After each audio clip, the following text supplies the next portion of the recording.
A modo de repaso, vamos a ver las fórmulas que habíamos mostrado la vez pasada, ¿verdad? Entonces, primero que nada teníamos la ley de reflexión, ¿cierto?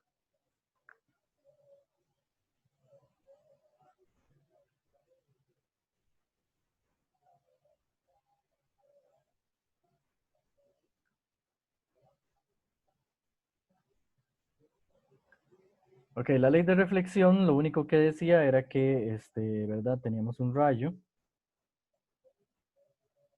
que incide en una superficie que lo refleja. Y teníamos un ángulo 1, el ángulo de incidencia, y un ángulo cita 2, el ángulo de reflexión. Y la ley de reflexión lo que decía era que estos dos ángulos son iguales, ¿verdad? Ok, esa es la primera fórmula con la que trabajamos en la clase pasada.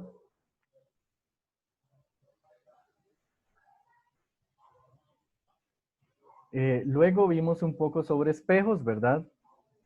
Habíamos visto espejos planos,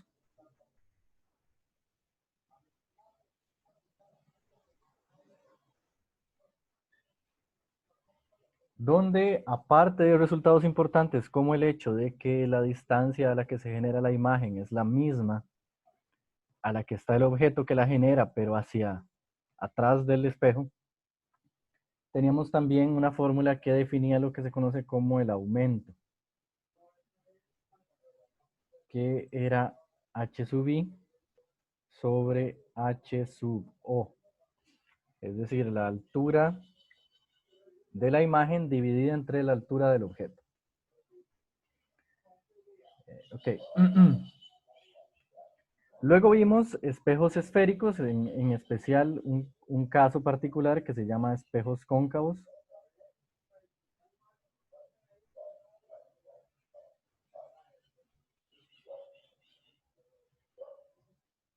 Y en estos habíamos encontrado que, por ejemplo, el aumento, también se le conoce como factor de aumento, aparte de tener la definición usual, tenía otra definición que era menos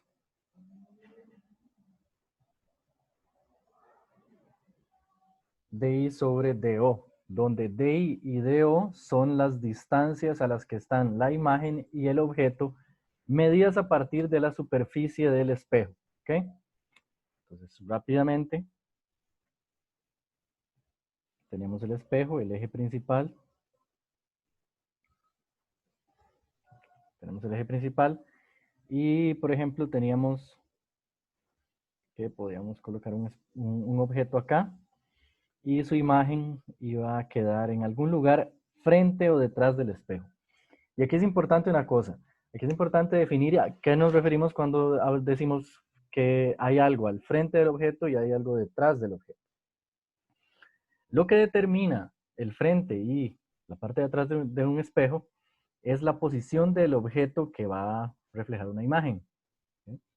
Entonces, ¿dónde está el objeto que genera la luz que el espejo refleja? Ahí es donde vamos a llamar frente. ¿Okay? Vamos a decir que ese es el frente del espejo. Y al otro lado de la parte en la que está el objeto, vamos a llamar que eso es la parte de atrás del espejo. ¿Okay? Entonces, el frente del espejo es donde está el objeto y al otro lado del espejo es la región que llamamos la parte de atrás del espejo. En el caso de espejos cóncavos, habíamos visto que la imagen no necesariamente se forma detrás del espejo. De hecho, vimos un caso en el que se formaba delante del espejo. Ese tipo de imagen se conoce como imagen real. Si la imagen está del mismo lado que el objeto que la genera, esa imagen se conoce como una imagen real. Si está al otro lado del espejo, se conoce como imagen virtual. ¿Okay? Entonces, ¿cómo medimos las distancias de I y de O? Bueno, la distancia de O se mide acá, ¿verdad? Es todo esto. ¿Okay? Como hasta ahí. Esto sería DO. Y la distancia de la imagen, digamos que la imagen estuviese detrás, para una imagen virtual, también se mide desde acá, el punto donde el espejo interseca el eje principal, hasta la ubicación de esa imagen. Eso sería DI. Ahora, ¿qué pasa si la imagen estuviera enfrente? Bueno, si la imagen estuviera enfrente,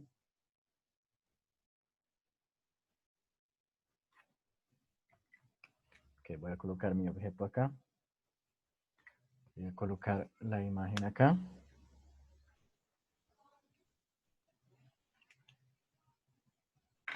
Si la imagen estuviera enfrente, entonces la distancia DI sería esta.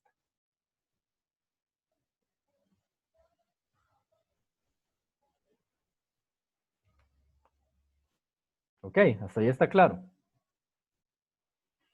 Habíamos visto también que, voy a hacer acá un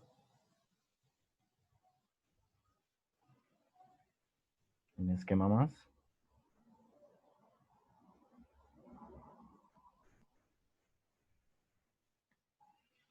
Habíamos visto también que si sobre un espejo, en este caso cóncavo, inciden rayos paralelos, esos rayos iban a ser reflejados a través de un punto sobre el eje, paralelos al eje principal, iban a ser reflejados sobre un punto, todos ellos, no importa qué distancia estén del eje, sobre un punto común para todos los rayos que se conoce como el punto focal. ¿Ok? Se representa con la letra F. F en realidad lo que representa es lo que se conoce como distancia focal, que se mide igual que las distancias de objeto e imagen, es decir, se mide a partir del espejo. Entonces F va a ser un número, por ejemplo 5 centímetros, medidos a partir de este punto. ¿Ok? Ahora, para seguir, yo solo quería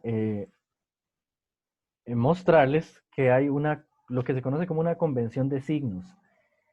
Y nos dice qué signo usar, por ejemplo, en DI, en DO, en HI, en HO y en F, a la hora de usar las ecuaciones para averiguar, por ejemplo, la posición de una imagen y su altura o el aumento del espejo. ¿Ok?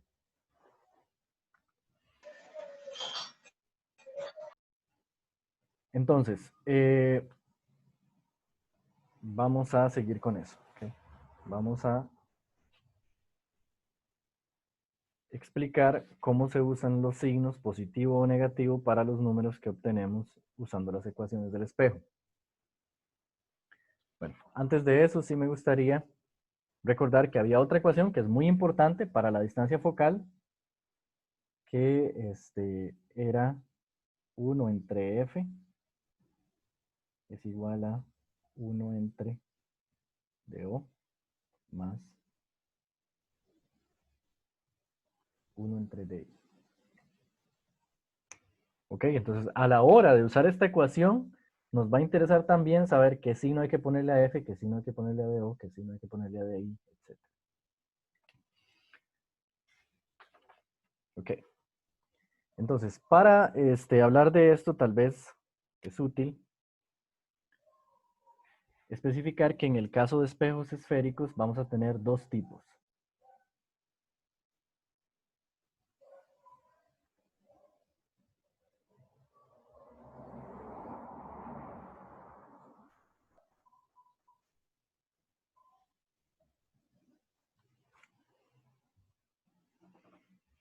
Ok, los que hemos visto hasta ahora que tienen la panza, digamos, hacia atrás del objeto, se conocen como espejos cóncavos.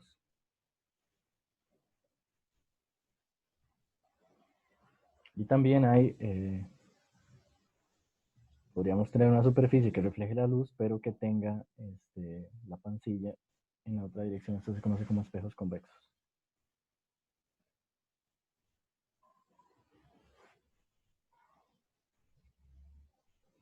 ¿Ok?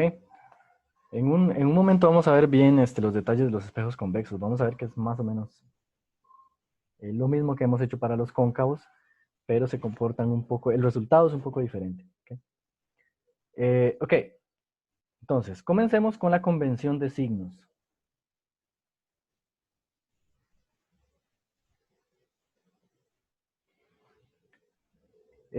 Ok, entonces vamos a tener varias cantidades que nos interesen.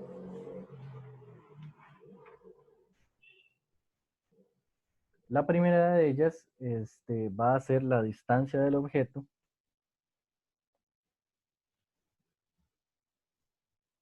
Y esa distancia es siempre positiva.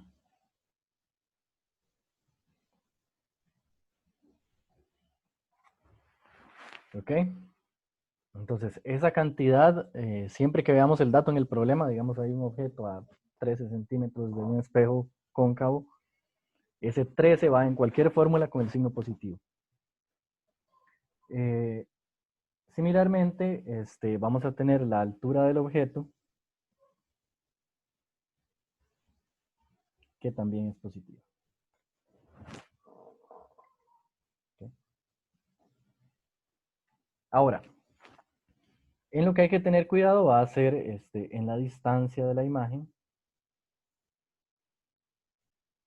La distancia de la imagen puede tener dos signos, dependiendo de dónde se forme la imagen. Entonces, si la imagen se forma frente al espejo, es positiva.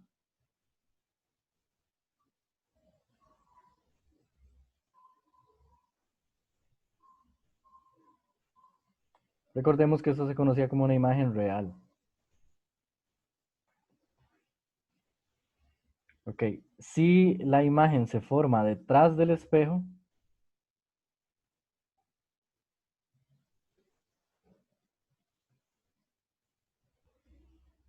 tiene signo negativo y es una imagen virtual.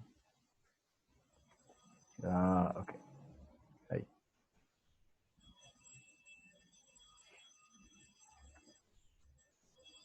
Similarmente, el foco, la distancia focal, va a tener signos para casos diferentes. En este caso, la distancia focal siempre es positiva si el espejo es cóncavo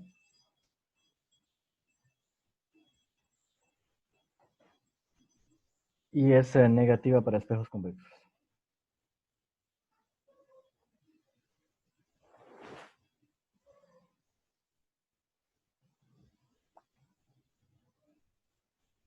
Finalmente, la altura de la imagen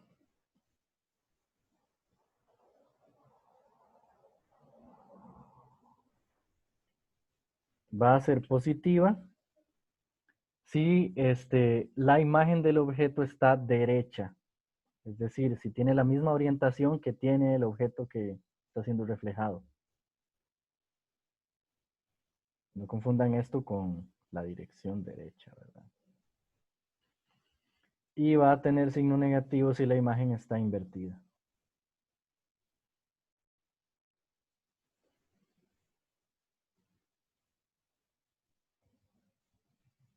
Pero recordemos que un espejo, tal vez es familiar para muchos. Hay tipos de espejos, especialmente los esféricos, en donde cuando vemos el reflejo nuestro parece al revés. Ok, entonces, esta convención es muy importante, la pueden encontrar en el libro también. Las fórmulas se usan tal y como yo las escribí, pero teniendo siempre cuidado de colocar los signos positivo y negativo adecuadamente, ¿verdad? Siguiendo estas reglas.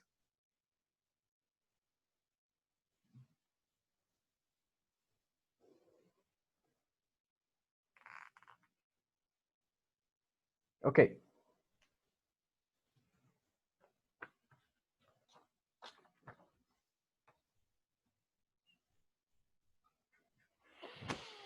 Ok, entonces,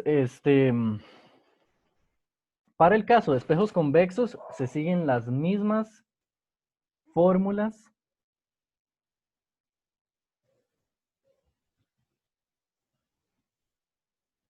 que hemos visto hasta acá. Vamos a tener que la distancia focal está relacionada con la posición del objeto y la posición de la imagen por la ley de espejos.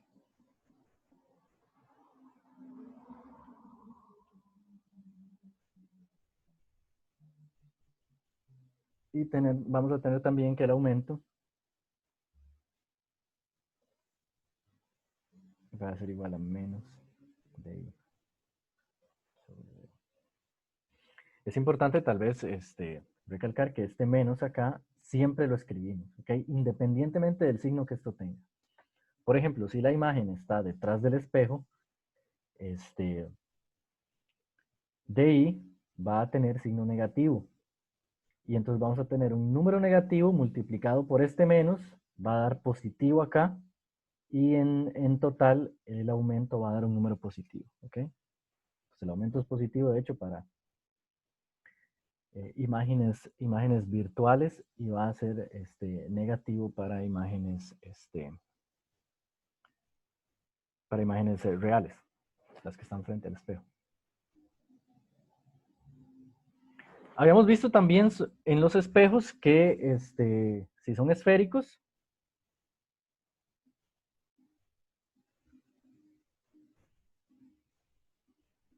el foco iba a ser igual a R medios. ¿Ok? Entonces, ¿qué era R?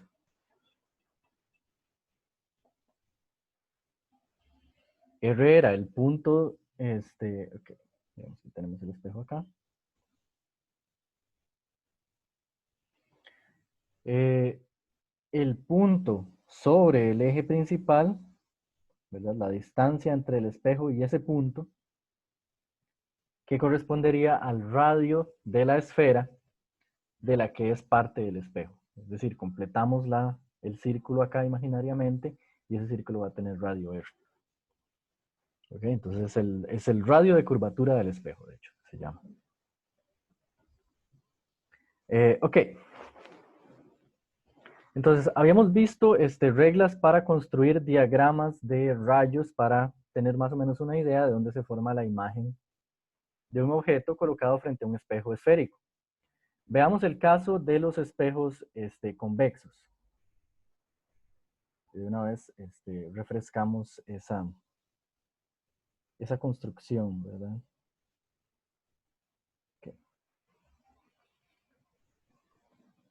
Entonces vean primero que nada que acá el centro de la esfera estaría acá, ¿verdad?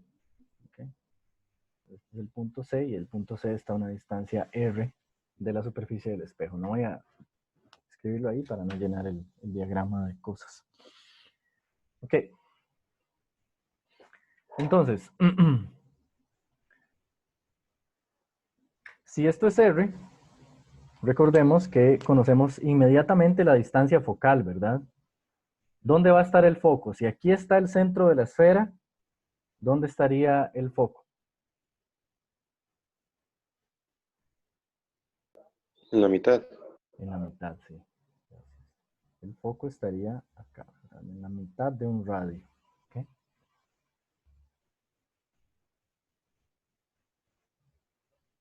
Y vean que en este caso el foco está detrás del espejo. Eso tal vez tiene sentido ahora que conocemos las convenciones, ¿verdad? En el caso de convexos, habíamos dicho que el foco es negativo y tal vez una forma de entender eso es el hecho de que el foco en este caso estaría detrás del espejo. Es decir, los objetos, para que el espejo sea convexo, los colocamos frente a la pancilla del espejo, ¿verdad?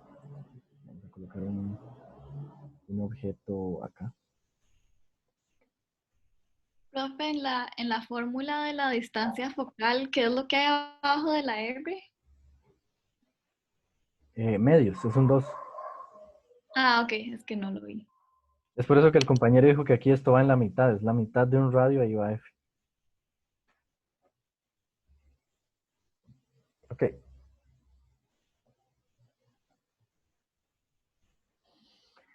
Entonces, habíamos visto los diagramas de rayos, ¿verdad? Los diagramas de rayos, vean que recordemos que para construir o encontrar la ubicación de un punto de la imagen equivalente al punto del objeto que queremos reflejar,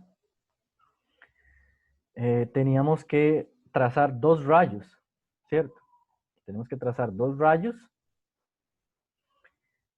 y ver dónde se cruzan, y en el punto donde los rayos se cruzan o donde convergen, sean los rayos reales o sean sus extensiones, ahí es donde dibujamos el objeto. ¿Okay? Entonces, para trabajar con rayos y espejos esféricos es útil recordar de nuevo,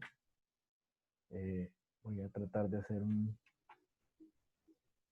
pequeño paréntesis acá, es útil recordar de nuevo lo que sucedía con rayos paralelos al eje principal. ¿Okay? Entonces, así rápidamente, antes de continuar, rápidamente, solo para refrescar, si yo tenía, por ejemplo, un espejo cóncavo y el punto focal estaba acá, entonces un rayo de luz que viniera en dirección paralela al eje principal iba a ser reflejado, ¿verdad? A través del foco. Bueno, no le digo, a través del foco. ¿Ok? Entonces, eso es importante. Es importante, ¿por qué? Porque a través de la ley de reflexión es fácil entender que, por ejemplo, si el rayo hubiera venido en sentido opuesto, si hubiera venido pasando por el foco y luego se refleja, la reflexión de ese rayo, de un rayo inclinado que pase por el foco, va a ser paralela al eje principal. Es decir, esta línea la podemos recorrer en las dos direcciones opuestas. ¿Okay? Puede ser un rayo que venía paralelo, se refleja a través del foco, y un rayo que pasa a través del foco, se refleja de forma que su nueva dirección es paralela al eje principal del espejo. Entonces vamos a usar esas dos afirmaciones para construir el diagrama de rayos. O sea, vamos a dibujar un rayo que viene del espejo de forma paralela al eje principal. ¿Okay? ¿Qué sucede? Que en este caso vean que el foco está acá. ¿Okay? Entonces, ¿qué pasa en un espejo convexo? Bueno, hay que usar un poquito de imaginación, ¿verdad? Porque sabemos que si un rayo de luz viene y choca en un espejo, tiene que reflejarse hacia afuera, ¿cierto? No va a entrar en el espejo. La idea de un espejo es que refleja la luz. ¿Okay? Pero entonces lo que vamos a hacer es prolongar ese rayo, ¿verdad? Imaginariamente hacia atrás. Y vamos a ver que, recordando que cualquier rayo paralelo se refleja a través del foco, entonces la reflexión de ese rayo tendría lugar. ¿Ok? ¿Para qué estoy haciendo esto? Vean, esta es la extensión del rayo incidente. Por lo tanto, esta tiene que ser la extensión del rayo reflejado. ¿Ok? Entonces, si de este lado tengo una extensión imaginaria, voy a tener del rayo incidente, voy a tener una extensión imaginaria del rayo reflejado. Básicamente lo que les estoy diciendo es que de este lado va a producirse una reflexión que va a estar dada como la continuación de esa línea punteada que dibujamos, pero en este caso sería el rayo real. ¿Ok?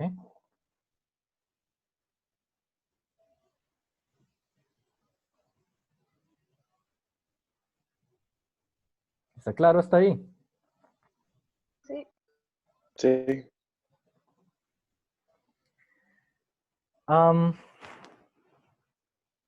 Similarmente, yo puedo entonces,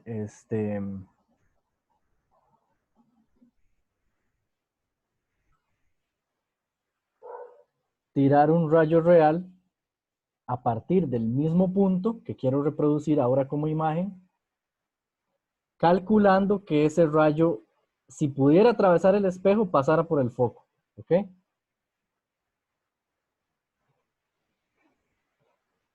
Entonces, yo voy a tirar un rayo acá, que voy a tener cuidado de calcularlo. Vamos tal vez a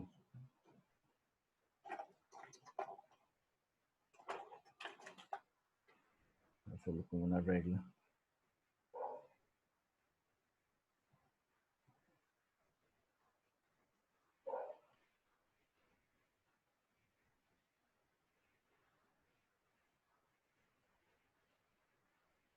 Ok, entonces, si yo tiro un rayo aquí,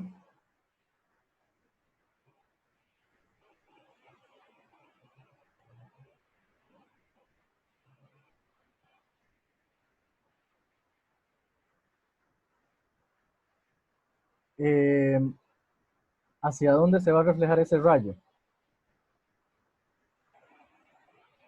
Bueno, ese rayo en el caso del espejo, ¿ok? Detrás del espejo, se reflejaría paralelo al eje principal, ¿ok? Voy a intentar.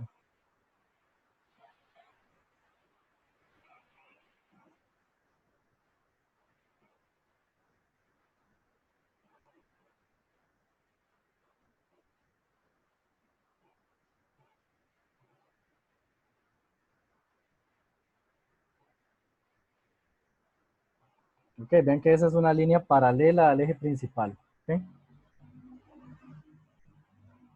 Entonces, si yo prolongo esa misma línea ahora al otro lado del espejo, yo voy a tener una cosa más o menos así.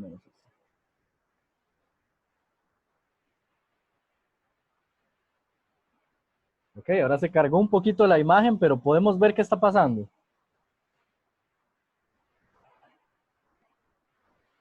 Tenemos el primer rayo, lo prolongamos detrás del espejo y sabemos que una línea que venga detrás del espejo paralela al eje principal tiene que luego pasar por el foco. El segundo rayo lo prolongamos pasando por el foco, pues nos devolvemos hacia el espejo. Una línea que venga del foco y choque en el espejo tiene que devolverse de forma que sea paralela. ¿Okay? Entonces ven que los espejos convexos de hecho se conocen como divergentes porque hacen que los rayos que reflejan diverjan, es decir, se alejen cada vez más uno del otro. Ven que los rayos que este espejo reflejó son este y este. ¿Okay? Entonces ya podemos olvidarnos de los rayos incidentes y concentrarnos en los rayos reflejados. ¿Okay? Los rayos reflejados son estos dos y por lo tanto el punto donde converjan estos dos rayos es donde se va a formar la imagen. ¿Alguien puede ver el punto donde esos dos rayos convergen?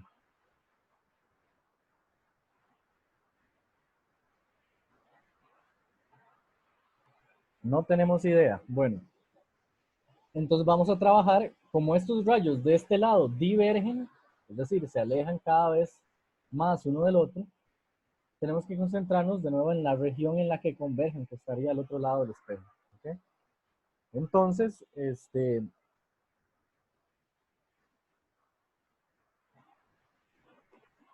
si yo sigo este rayo reflejado, veo que la extensión de él converge o se cruza con la extensión del otro rayo reflejado en este punto. ¿Sí? Entonces ahí es donde nuestro ojo va a ver la imagen.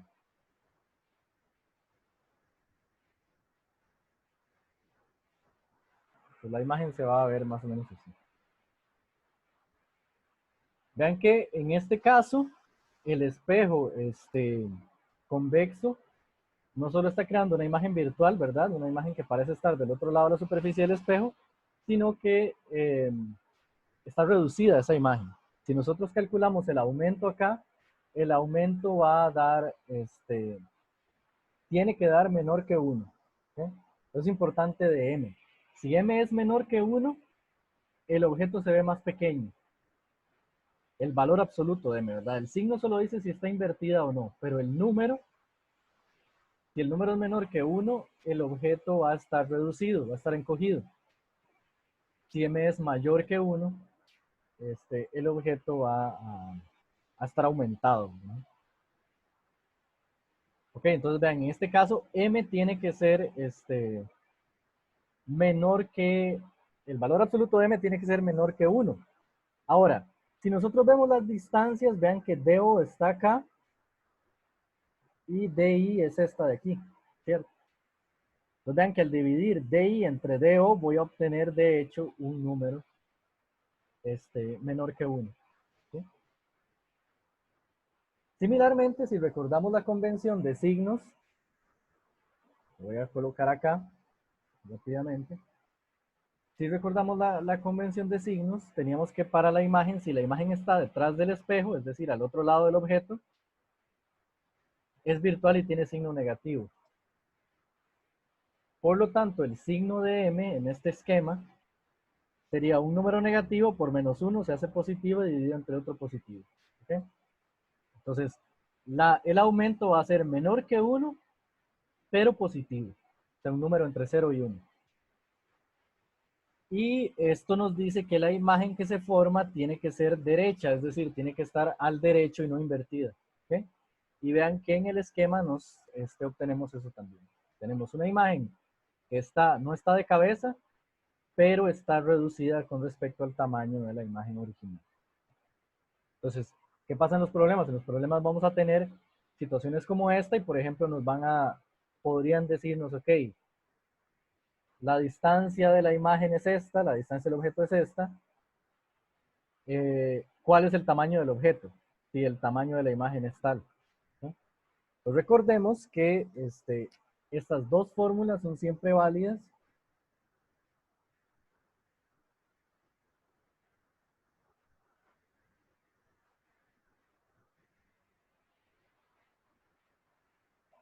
¿Verdad? Y podríamos despejar M de una de estas fórmulas, sustituirla aquí, etc. Podemos combinar estas dos cantidades para encontrar preguntas como la que acabo de poner como ejemplo. Entonces, importante, las fórmulas del espejo son estas cuatro, ¿ok? Básicamente estas cuatro. Dos para el aumento, que toman cantidades diferentes. La relación entre el foco y las distancias, que eso se conoce como la ecuación de espejos, y el hecho de que la distancia focal es la mitad del radio. ¿Okay? Y esas cuatro fórmulas las podemos usar para arriba y para abajo para encontrar variables desconocidas. Eso sí, tomando en cuenta de nuevo la convención de signos, ¿verdad?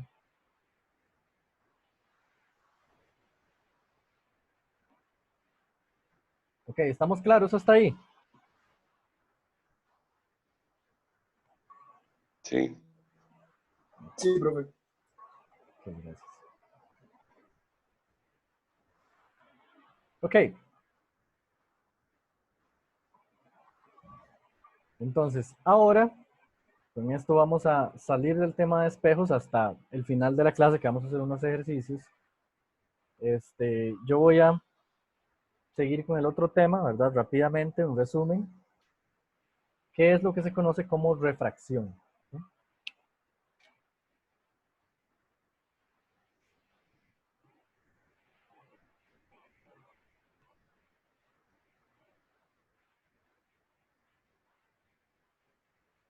Entonces ya vimos que, por ejemplo, los espejos pueden reflejar rayos de luz. ¿Sí? La refracción es un fenómeno análogo, complementario,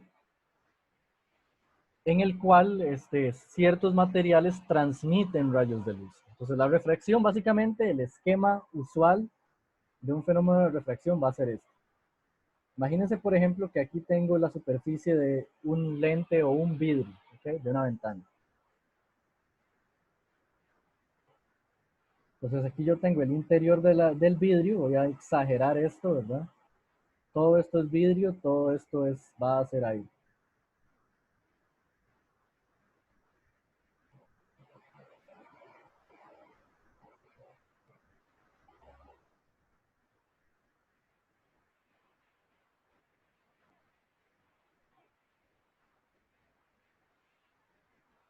Entonces, como siempre, nos interesa ver cómo incide el rayo de luz con respecto a la superficie. Es decir, nos va a interesar, por ejemplo, definir una normal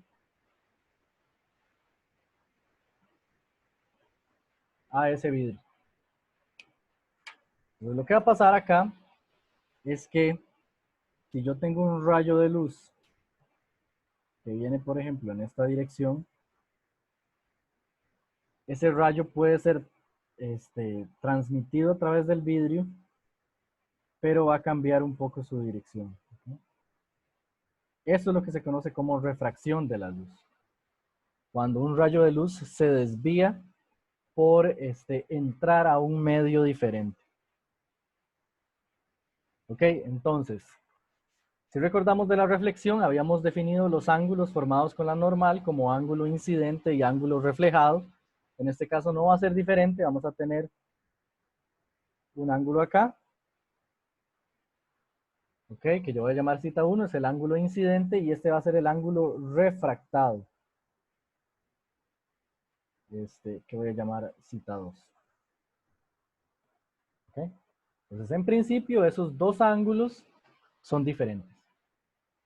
Y lo que nos toca es ver cuál es la regla matemática que nos permite calcular uno a partir del otro. Ok. Entonces, la refracción se da por lo siguiente, se da por el hecho de que la luz, cuando no viaja en el vacío, cuando viaja a través de medios que tienen moléculas, que tienen átomos, que estorban, por decirlo así, a la luz en su trayecto, cuando pasa eso, la luz viaja a una velocidad diferente que la velocidad que mencionamos en la clase pasada, que es la velocidad de la luz en el vacío, ¿cierto? 300.000 kilómetros por segundo. En este caso, cada medio, dependiendo de qué esté hecho, de cuál sea su densidad, del estado de la materia en el que esté, cada medio va a tener su propia velocidad de la luz. ¿Okay? La luz va a viajar a diferentes velocidades en diferentes medios. Entonces, por ejemplo, yo puedo asignarle al aire una cierta velocidad V1 de la luz y al vidrio una cierta velocidad V2.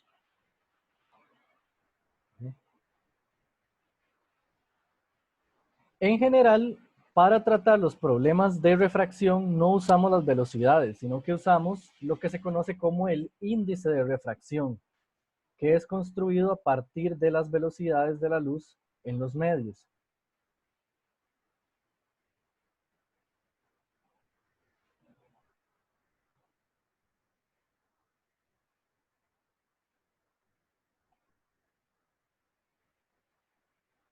Okay. El índice de refracción se representa con una letra N, por lo general con un subíndice, dependiendo si estamos hablando del medio 1, entonces le ponemos subíndice 1, si estamos hablando del medio 2, subíndice 2, etc.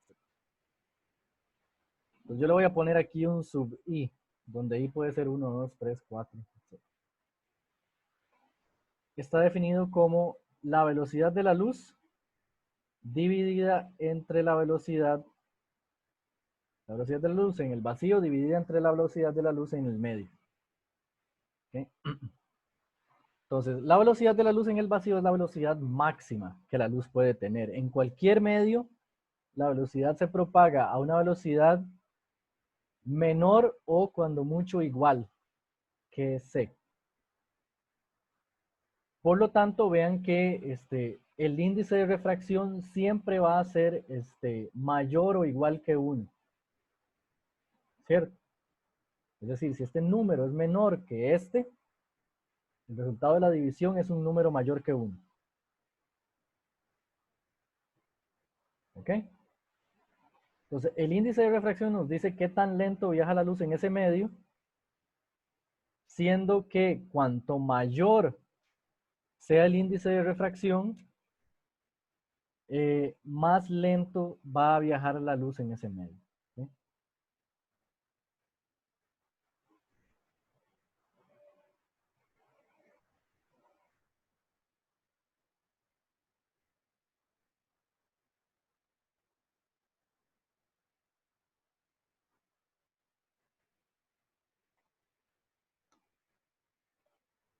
¿Ok?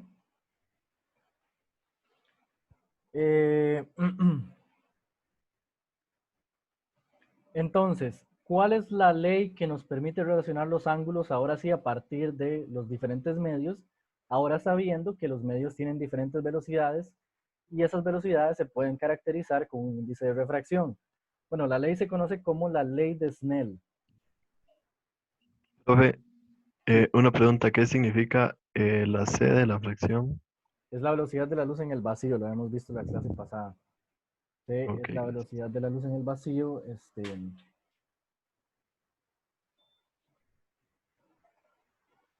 Es igual a 3 por 10 a la 8 metros por segundo, que es algo así como 300.000 kilómetros por segundo. Es una constante universal, nunca cambia, siempre tiene el mismo valor. Solo escribimos C porque es más compacto escribir C que escribir ese número todas las veces. ¿Okay? La ley de Snell nos dice lo siguiente, nos dice que segundo.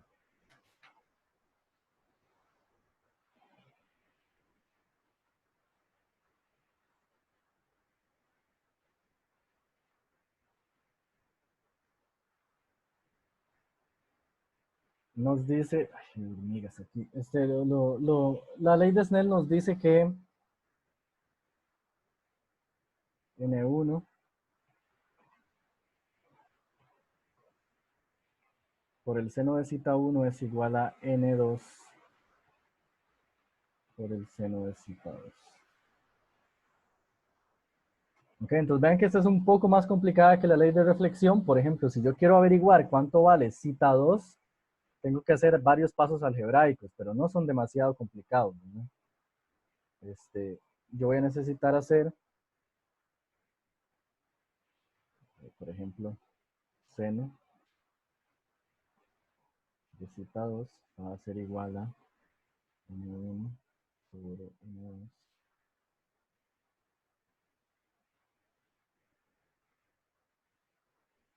Y para obtener cita 2 tengo que aplicar aquí el arcseno, ¿verdad? A ambos lados. ¿Okay? Entonces, aquí. Cita 2 va a ser igual al arcseno.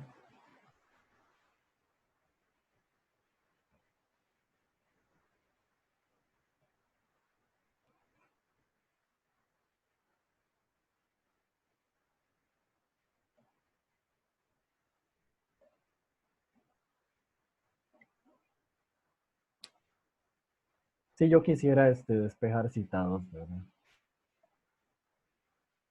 Ok.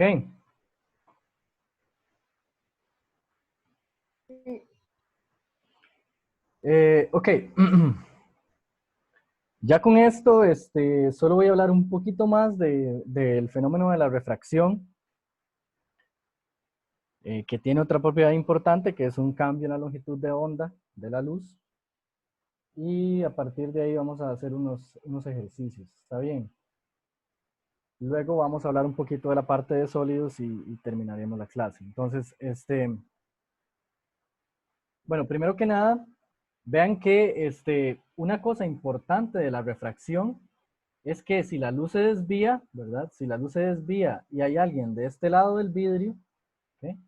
Digamos dentro del vidrio, solo por imaginarlo, o digamos que esto es agua, ¿verdad? Si hay alguien dentro del agua, la persona va a percibir la luz como si viniera de una dirección diferente, ¿cierto? Es decir, a una persona que esté acá, en este medio, le va a parecer que la luz no viene de acá, sino que viene de, como por ahí, ¿verdad? Ok, eso es un fenómeno con el que yo creo que todos estamos familiarizados, ¿verdad? Esta es la forma matemática, digamos, de ver algo que creo que todos hemos experimentado y aquí les voy a enseñar solo un segundo.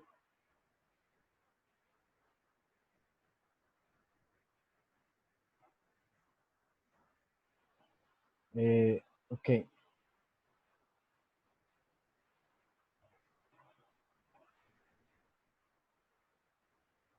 un segundo de qué se trata eso.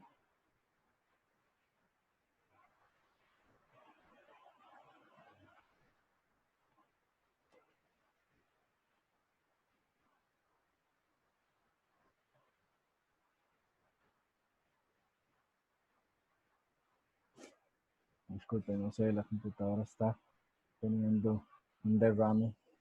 Un segundo nada más.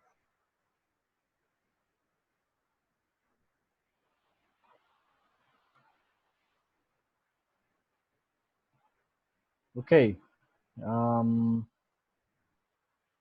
Quiero enseñarles una imagen nada más para que vean de qué estoy hablando cuando me refiero a esos esquemas que tal vez se ven un poco abstractos, ¿verdad? El hecho de que la luz se desvíe es lo que produce un efecto que conocemos que va a ser este efecto de acá. ¿Ok? ¿Cierto? Todos están familiarizados con eso, ¿cierto? Ven que los rayos de luz que genera este objeto cuando está debajo de la luz parecen venir de otro lugar. Es decir, es claro para nosotros, por lógica, que las patas de este chanchillo no deberían estar acá, ¿verdad? Es la luz que es desviada por refracción y entonces parece que viniera de otra dirección.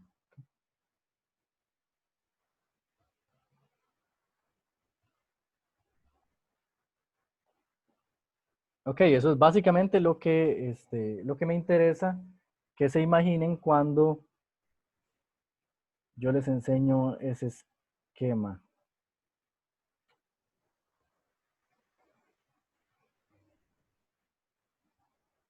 Este esquema de acá. ¿Ven la pizarra? Sí. Entonces, por ejemplo, debajo del agua, al entrar la luz en el agua, la luz se desvía y parece que viniera de otro lugar, ¿verdad? Vean que esto se puede recorrer de hecho en ambas direcciones, es decir, un rayo de luz que venga del agua al salir se va a abrir respecto a la normal. Esa es también otra propiedad que tal vez es útil tenerla presente cuando vemos estos problemas. Si, si el rayo viene de un medio que voy a llamar rápido, es decir, con una velocidad de la luz mayor que el otro medio, si viene de un medio rápido y entra en un medio lento, el rayo se va a acercar a la normal. Es decir, el ángulo se va a encoger. ¿Okay?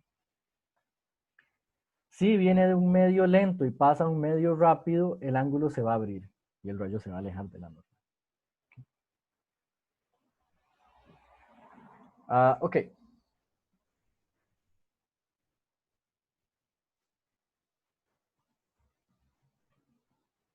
Entonces,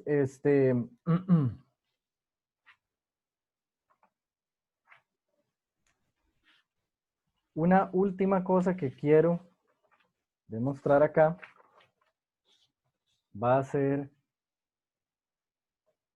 qué es lo que pasa con la longitud de onda. Entonces, en el caso de la refracción, tenemos una propiedad muy importante y es que los rayos de luz mantienen su frecuencia. La luz son ondas y la frecuencia de esa onda se va a mantener constante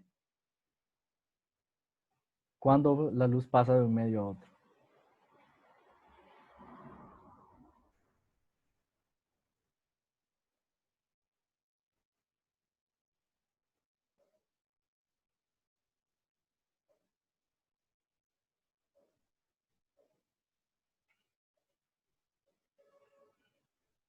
Entonces, la frecuencia es una constante para el fenómeno de refracción.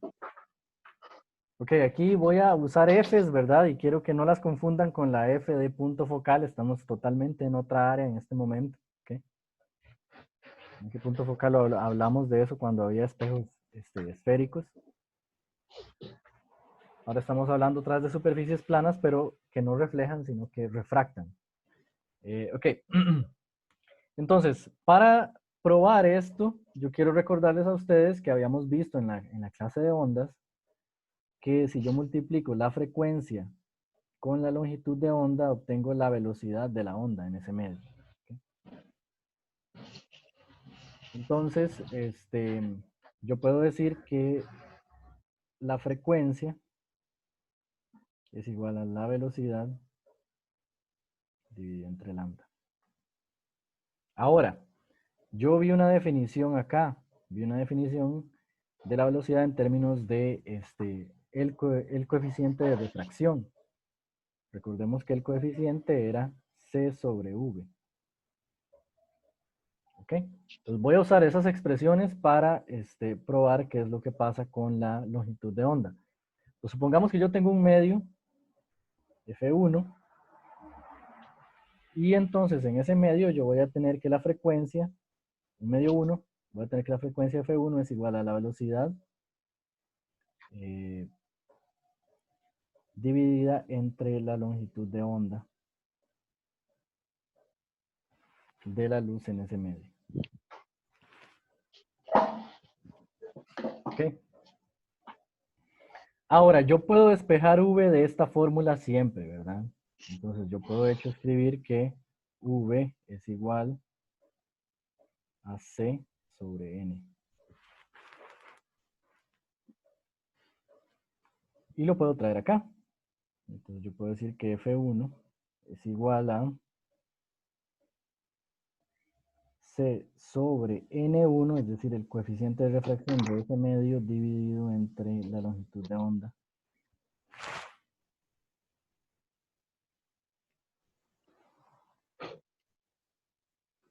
Y esto simplemente me diría que esa es la expresión, ¿verdad? Para calcular la frecuencia a partir de la longitud de onda y el coeficiente de refracción. Ok, entonces si esta es la expresión para un medio 1, yo puedo afirmar entonces que puedo escribir lo mismo para la frecuencia de la luz en un medio 2.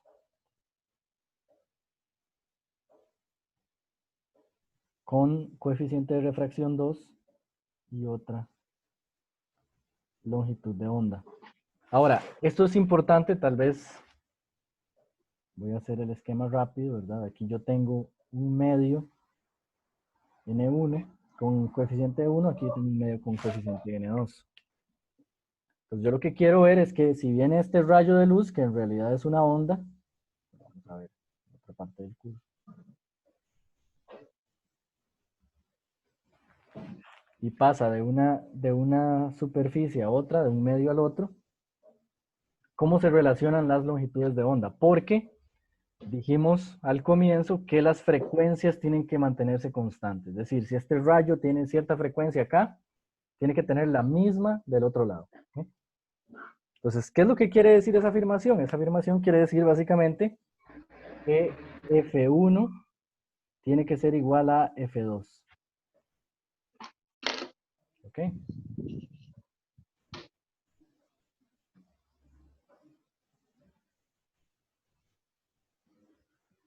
Y ahora, usando este hecho, vean que yo puedo, por ejemplo, yo podría despejar esta ecuación y decir que F1 dividido entre F2 es igual a 1. ¿Cierto? Y eso es lo que voy a hacer con los lados izquierdos y derechos de estos iguales. Este y este. Es decir, yo voy a escribir F1 sobre F2 es igual a 1, pero esto tiene que entonces ser igual también a esto entre esto. ¿Okay? Es decir, C N1 lambda 1 sobre C N2 lambda 2.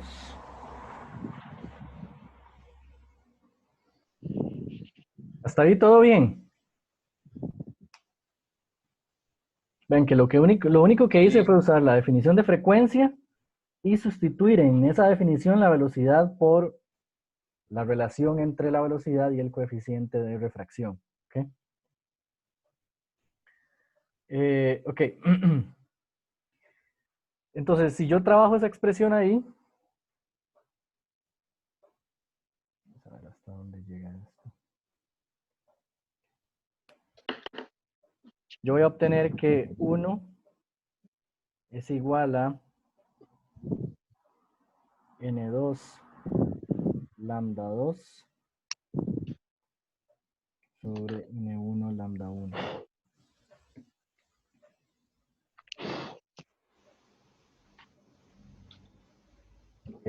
Y aquí voy a usar otra hoja.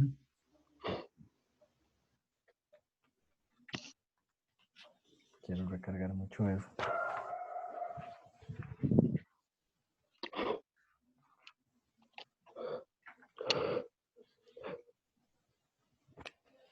Y yo puedo despejar de acá. Por ejemplo, si yo quisiera saber cómo cambia la longitud de onda cuando la luz pasa del medio 1 al medio 2, yo puedo despejar de aquí lambda 2, ¿verdad? Que sería lo que desconozco.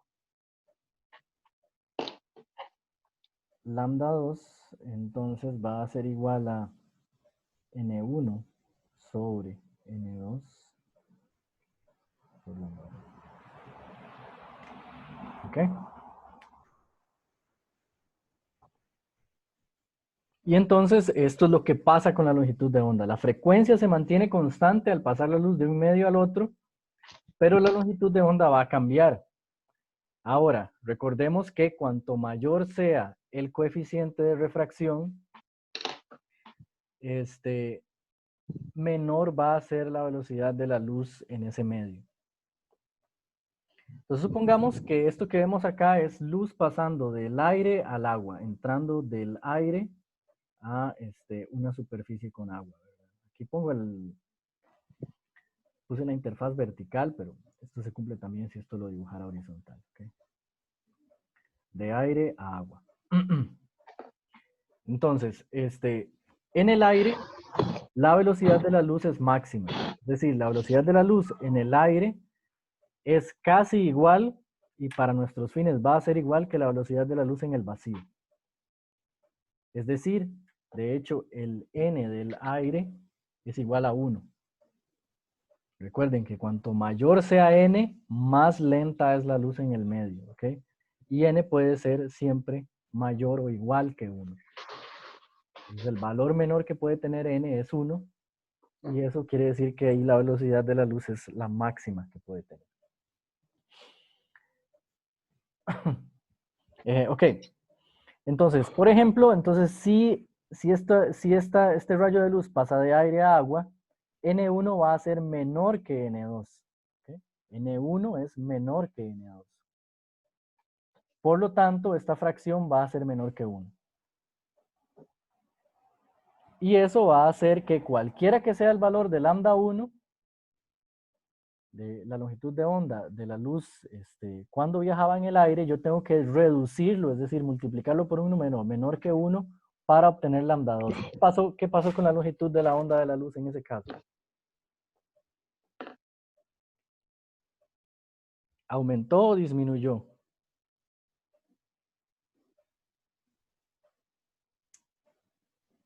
Ok. ¿Aumentó? No, disminuyó. Porque véalo así. Digamos que esto me da acá, solo por ponerle números. Yo sé que este número es menor que este, ¿verdad? Entonces digamos que esto me da 0,5. Y digamos que la longitud de onda de la luz en el aire, pongámosle, solo para simplificar, ¿verdad? Estos no son datos reales, que fuera 4 nanómetros, ¿ok? Entonces, ¿cuál sería la longitud de onda en el agua? Sería 2.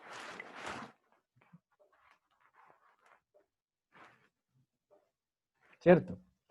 Entonces, lo que nos está diciendo esta ecuación es que si el agua pasa de un medio rápido a uno lento, su longitud de onda se contrae. Si la luz pasa de un medio rápido a uno lento, su longitud de onda se contrae. Pero, similarmente, si pasa de un medio lento a uno rápido, su longitud de onda se expande, ¿ok? Se hace mayor. Entonces, lo último que quería que vieran de refracción, para términos de ejercicio, lo que nos interesa es esta fórmula, ¿ok? Esta fórmula nos dice cuánto es la contracción o expansión de la longitud de onda de la luz cuando pasa a través de medios que tienen diferente coeficiente de refracción, es decir, en los cuales la luz se mueve a diferente velocidad. Ok, ¿preguntas hasta acá? Ok, entonces veamos unos ejercicios para ver de qué se trata todo esto. ¿Ok?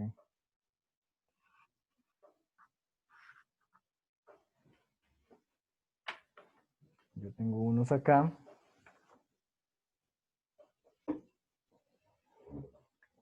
Podríamos ver los ejercicios 56 y 57, que eran los que habíamos hablado en la clase pasada.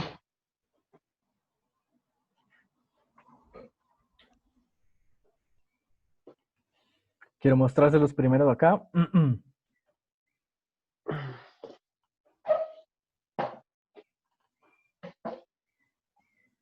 Ok.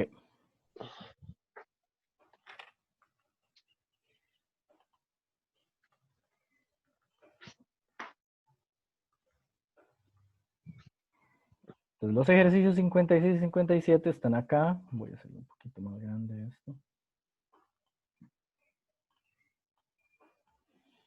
El 56 dice lo siguiente: un buceador apunta el haz de su linterna hacia arriba en dirección a la superficie del agua.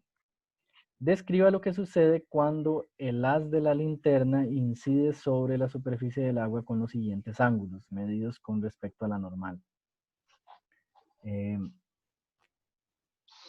Los ángulos son 20, 40 y 60.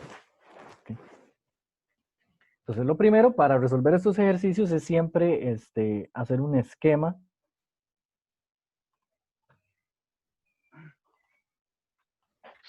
de la situación. Entonces, el ejercicio dice que tenemos la superficie del agua.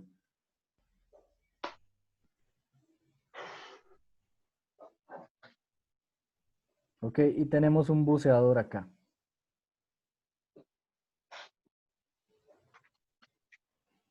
Y el buceador está tirando aquí un haz de luz con su linterna hacia la superficie del agua, ¿verdad? Una cosa como así. Usted se deja ese copete porque cree que va a quedar pelón. Ok. ¿Qué? Y de acá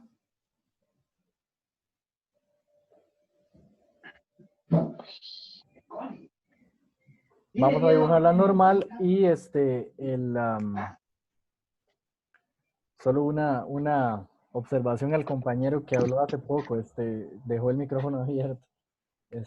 Ok. Entonces, tenemos que el problema nos dice básicamente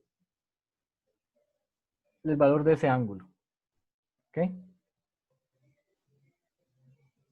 Recuerden que la normal es normal a ambos lados de la interfaz de la superficie del agua. Y claramente, o sea, sabemos que algo va a pasar con este rayo, ¿verdad? Este rayo de luz va a cambiar el ángulo que forma con la normal aquí.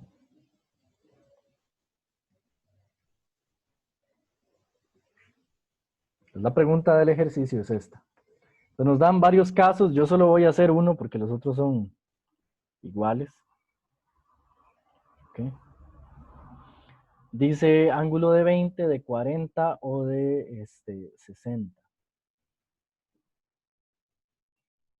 Ok, tal vez alguno de esos de reflexión interna total, pero bueno. Vamos a ver.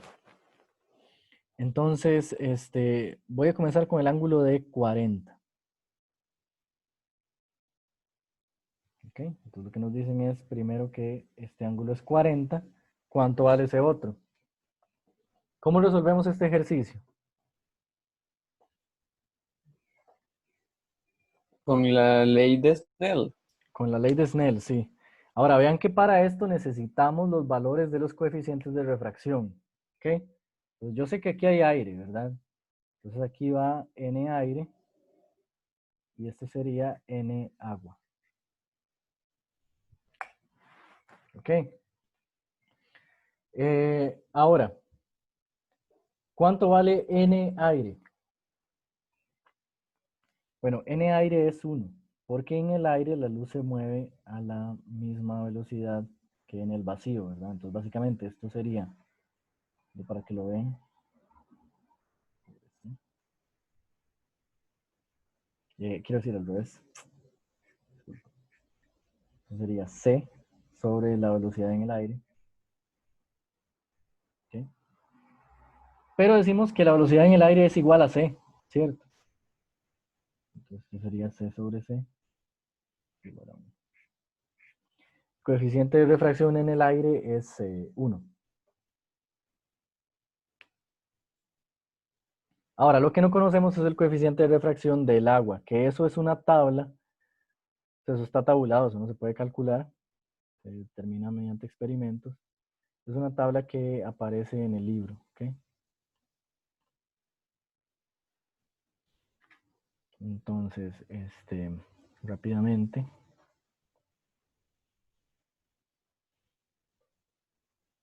En el agua, el coeficiente de refracción o índice de refracción es 1.33. Recuerden, entre mayor sea el índice de refracción, menor es la velocidad de la luz en ese medio. ¿Ok? Luego usted ese dato nos lo daría en el examen o pondría la tabla o algo así. Sí, Supongo. sí, claro. En el examen yo lo incluiría en el enunciado para que ustedes no tengan que irse al libro, ¿verdad? Y perder tiempo en eso. Pero en el libro está también, está en la página 542.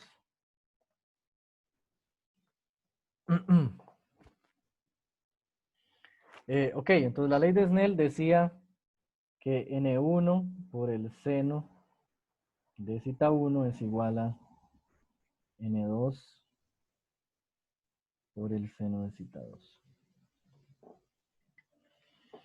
Entonces vean que conocemos N1 en este caso, vean, recuerden que N1 yo le llamo al medio en el que el rayo incide en la superficie y N2 le llamo al medio en el que el rayo se aleja de la superficie. Ok, entonces N1 sería 1,33 por el seno de 40. Eso es igual a N2. ¿Cuánto valía N2? ¿Cuánto vale N2 en ese problema?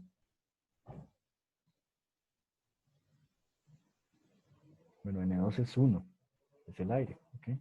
Ven que el agua viene, la luz viene desde el agua hacia el aire. ¿Okay? El primer medio es el agua, el segundo es el aire. Entonces aquí tenemos que esto es 1. Y esto es el seno del ángulo desconocido. ¿Okay?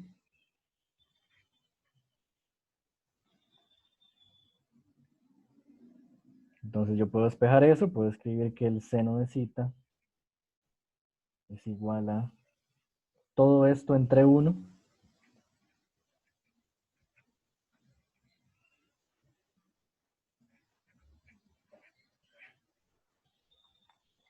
Y de hecho puedo hacerlo por pasos, tal vez para que sea un poco más simple.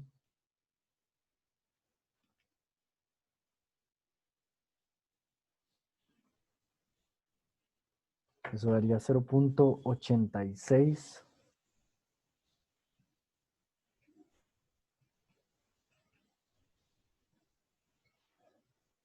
Y por lo tanto, zeta va a ser igual a la arcseno. Este número es igual al seno de zeta. Entonces zeta tiene que ser igual al arcseno de este número.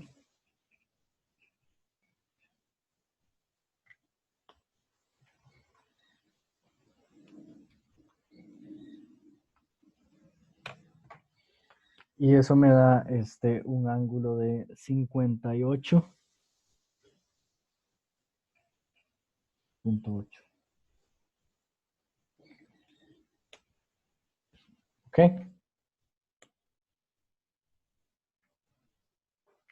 Entonces vean que este ángulo, de hecho, que es de 58, es mayor que este. Eso quiere decir que el rayo de luz, en lugar de ser así como yo lo dibujé, se está alejando, ¿ok?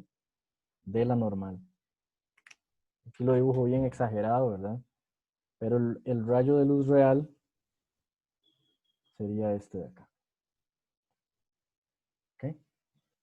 Entonces vean que, de hecho, eso es usual y es bueno como tenerlo presente como concepto a la hora de ir a los ejercicios. Si el rayo de luz pasa de un medio rápido a un medio lento, se acerca a la normal. Si el rayo de luz pasa de un medio lento a un medio rápido, es decir, pasa de agua a aire, por ejemplo, él se aleja de la normal, ¿ok?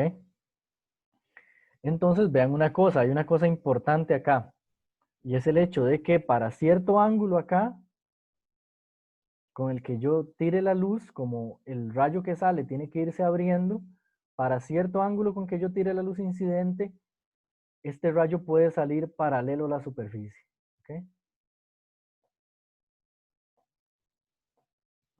De hecho, ese ángulo es un ángulo especial, se conoce como el ángulo crítico y describe un fenómeno que se conoce como reflexión interna total.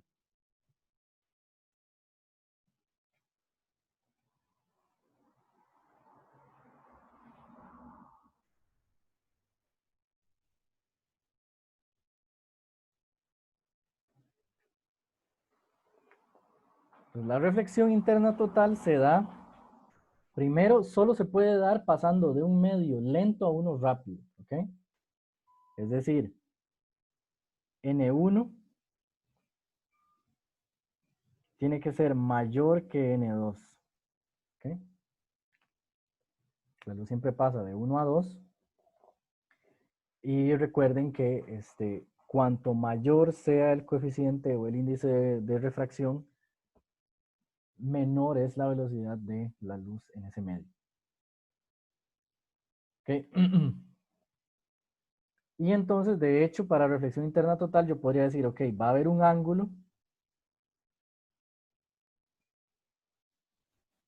que yo voy a llamar cita sub C, el ángulo crítico, para el cual el ángulo de salida sea 90 grados. ¿Okay?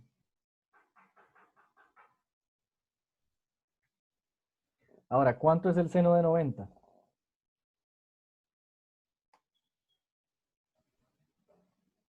Bueno, el seno de 90 es 1, sí. Gracias.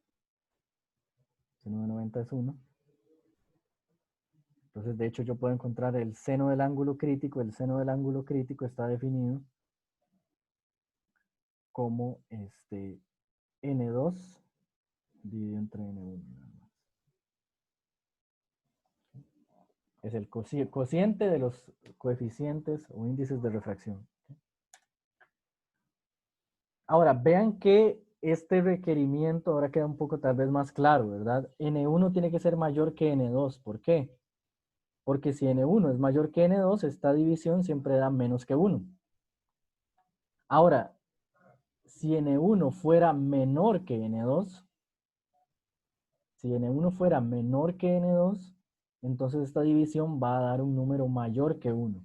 ¿Y qué va a pasar con esto? Estamos diciendo que el seno de algún ángulo es mayor que 1, lo cual por definición para el seno no existe. ¿Ok? El seno de ángulo siempre varía entre los valores menos 1 y 1. Nunca puede ser más que 1. Por lo tanto, esta ecuación solo es válida cuando se cumple esto. Se cumple el hecho de que la luz viene de un medio rápido a un medio lento. De hecho,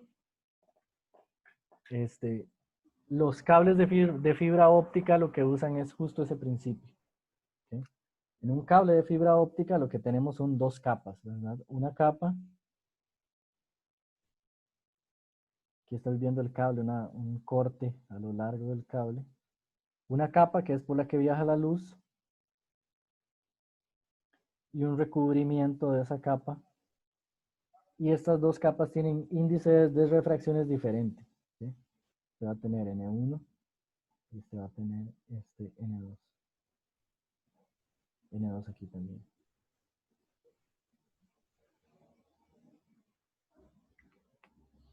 Entonces, los índices tienen tal razón que el ángulo crítico es muy pequeño. ¿Sí? Y a partir de ahí, todos los rayos que inciden acá se van a reflejar. ¿Okay? Entonces, lo que pasa aquí es que la luz queda atrapada, nunca puede salir del cable,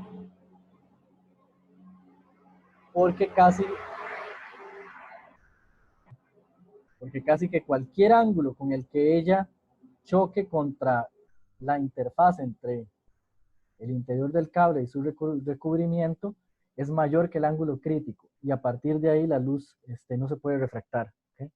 Vean que en el ángulo crítico lo que pasa con un rayo, voy a hacerlo tal vez un poco más explícito. Si yo tiro un rayo acá,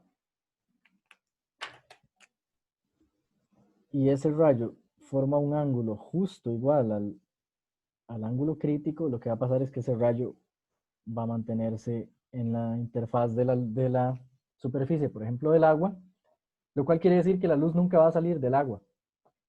Entonces va a ser imposible ver la fuente de esa luz. ¿Ok? Y a partir de ahí, si yo lo tiro con ángulos todavía mayores, recordemos que lo que hace pasar de un medio lento como el agua a uno rápido es que el rayo se aleje cada vez más de la normal, ¿verdad? Entonces, si yo lo tiro cada vez con ángulos más alejados de la normal, el incidente, el refractado va a estar más bien cada vez más lejos de la normal. ¿Sí? Ángulos mayores a 90, a partir del ángulo crítico. Por lo tanto, la luz a partir del ángulo crítico es imposible que escape de este medio. ¿Sí? Se conoce como reflexión interna total, y por eso los cables de fibra óptica usan eso. La luz nunca va a salir, nunca se va a perder señal, digamos, del interior de los cables. Toda la luz que entra sale por el otro extremo. Ok.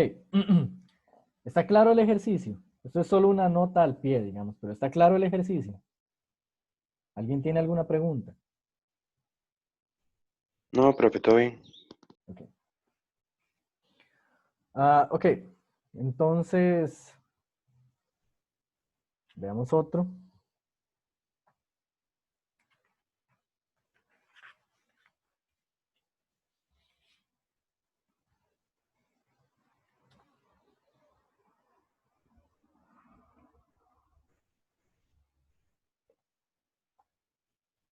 Vamos a ver el 57.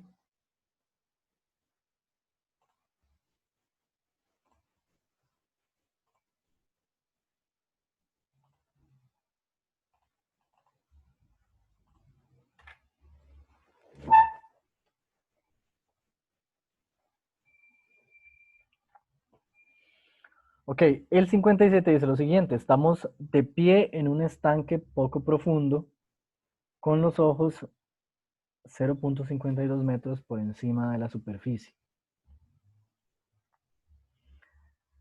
Un pez está nadando a 0.65 metros por debajo de la superficie. Nuestra línea de visión hasta el pez forma un ángulo de 45 grados con la superficie del agua. ¿A qué distancia horizontal de nosotros se encuentra el pez? Ok, entonces es un poquillo más complicadillo, pero vamos a ver que haciendo un buen esquema, tal vez no resulta tan difícil entenderlo.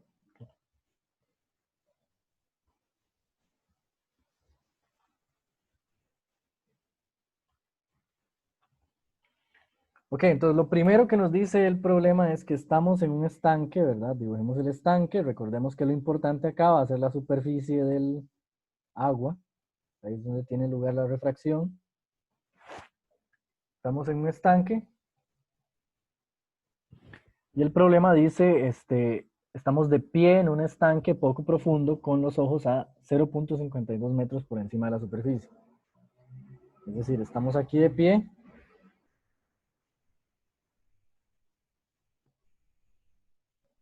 Digamos que eso es una persona.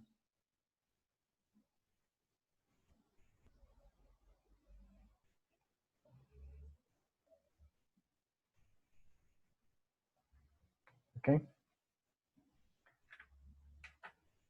Y el problema, lo primero que nos dice es que aquí, esta distancia desde aquí hasta los ojos, es de 0.52 metros.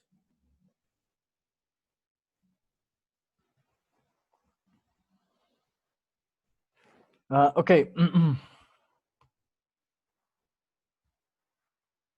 Luego dice, un pez está nadando a 0,65 metros por debajo de la superficie.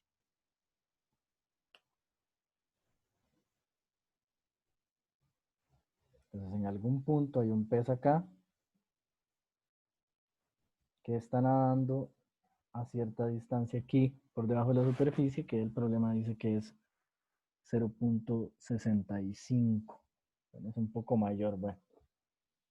Ok. Aquí el dibujo va a quedar un poquillo raro, pero no importa. 0,62.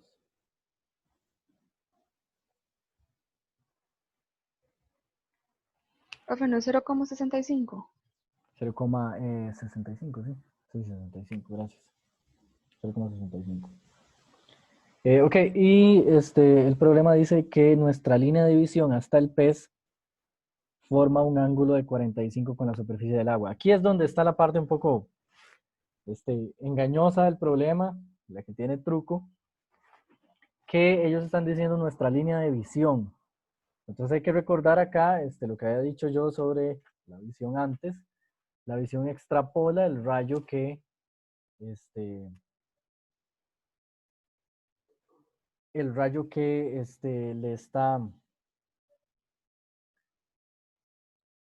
está llegando a partir de una desviación, digamos. Es decir, lo que el problema está diciendo es que la línea de visión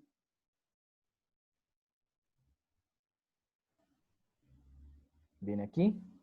¿Okay? Aquí hay una normal.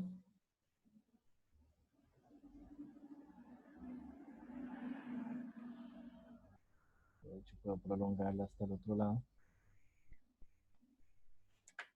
Y ese rayo nosotros sabemos que al pasar de un medio al otro tiene que haberse desviado. ¿Ok?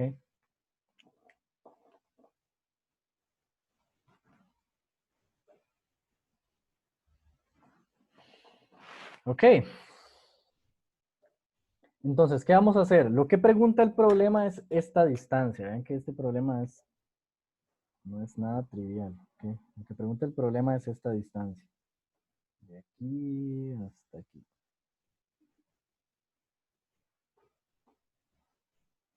Ahora vean que yo puedo dividir esta distancia en esta parte de aquí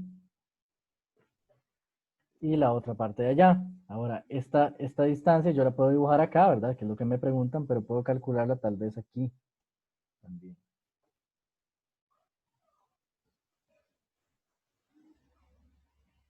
¿Por qué la dibujo acá? Porque vean que si la dibujo acá, esta otra mitad, o esta otra, no son mitades en realidad, esta otra parte de la distancia total, horizontal, aquí se me forma un triángulo que puedo usar para calcularla, ¿verdad?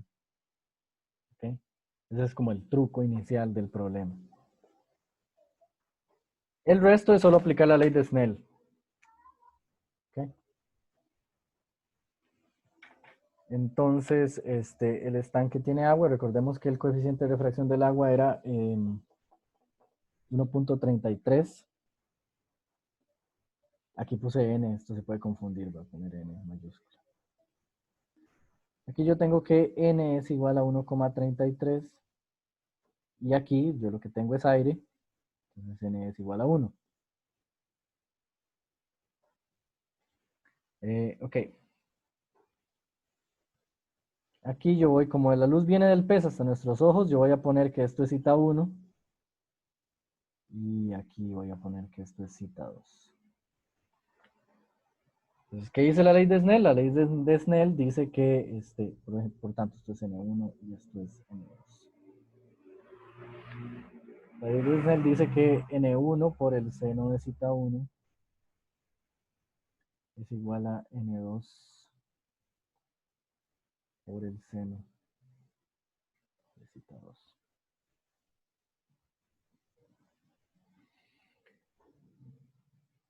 Lo otro que nos da el problema era cita 2. ¿Ok? El problema nos dice nuestros ojos forman un ángulo de 45.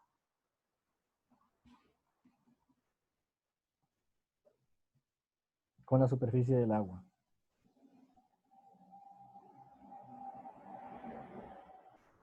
Ah, bueno, aquí hay algo importante también, ¿verdad? Ok, yo voy a cambiarle un poquito esto. Esto lo voy a llamar cita sub 0. A esto lo voy a llamar cita 2, ¿ok? Entonces, esto es muy importante, ¿verdad? Los ángulos cita 1 y cita 2 se miden con la normal, no con la superficie de la interfaz entre los medios, ¿ok? Pero el problema nos está dando por eso yo lo dibujé ahí. Esto dice que es 45. Que es como otra pequeña trampa en la redacción del problema, ¿verdad? Que en lugar de darnos el ángulo que hace el rayo con la normal, nos da el ángulo que el rayo hace con la superficie entre los medios, ¿ok? Entonces, es muy fácil pasar de uno al otro, ¿verdad? Todos lo ven. Si este ángulo mide 45, ¿cuánto mide este? 45. 45, sí. ¿Ok? Porque estos dos sumados tienen que dar 90. La normal siempre es perpendicular a la superficie.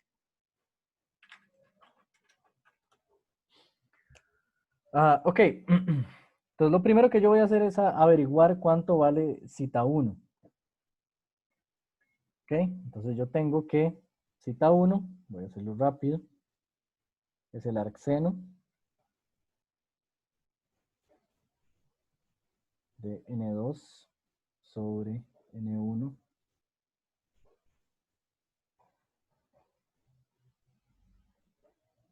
¿Cierto? Es decir, yo pasé esto aquí a dividir y le saqué el arcseno a ambos lados. Tengo eso.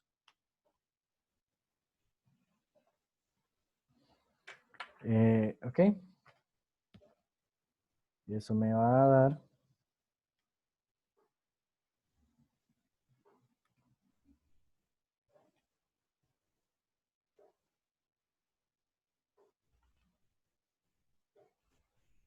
0.53. No, un segundo.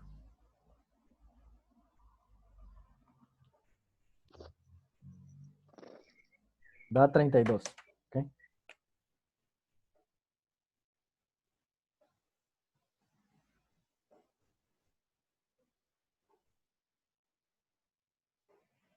Vean que esto tiene sentido. Pero algo que podemos hacer, como estos ejercicios a veces son un poquillo complicados, que podemos hacer es ver que al menos los resultados que estamos obteniendo tengan sentido. Vean que yo sé que si el rayo viene de un medio lento, al salir a un medio rápido tiene que alejarse de la normal. Es decir, este ángulo tiene que ser mayor que este. Si la luz pasa de agua a aire, el ángulo de salida tiene que ser mayor. Tiene que ser, sí, mayor. Y eso es lo que estamos obteniendo acá, ¿verdad? Tenemos un ángulo de entrada de 32 y el de salida está aumentando. Pues al menos hasta ahí tenemos al menos indicios de que todo va bien. Y ahora solo nos queda calcular las distancias. ¿Okay? Entonces vean que yo puedo aquí, yo voy a dibujar por aparte este triángulo pequeñito. Recuerden que conozco la profundidad a la que el pez está, 0,65. 65 centímetros. Y conozco este ángulo. Conozco este ángulo también y conozco este ángulo, 32. ¿Ok? Entonces yo lo que quiero es este ángulo, de este lado de acá, ¿verdad? Porque es el primer pedacito de la distancia total que yo quiero obtener. Y yo podría usar, por ejemplo, la tangente. Vean que tengo un cateto acá, la hipotenusa es esta, ¿verdad? Entonces recuerden que si yo llamo, por ejemplo, a esto X, voy a llamarlo X1, yo puedo escribir que la tangente, voy a hacerlo acá abajo,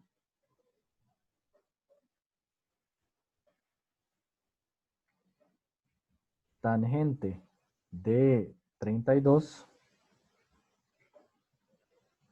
es igual a opuesto entre adyacentes, ¿cierto? Es decir, igual a x1 sobre 0,65.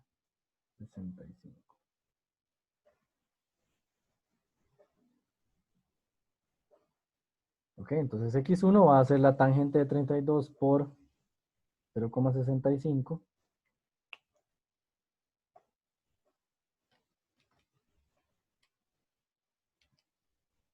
Y eso me da 0,41.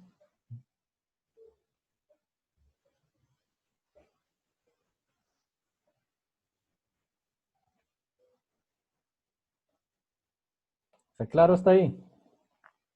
Sí. Ok. Y para el otro triángulo voy a hacer exactamente lo mismo. Voy a dibujarlo aquí por aparte. Siempre traten de, cuando vayan a usar dibujos para varios propósitos, dibujar por aparte, por ejemplo, como yo hago acá los triángulos para que sea un poquito más claro. ¿Ok? El asunto. Aquí yo tengo un ángulo de 45. Y aquí yo sé que esto mide 0,52.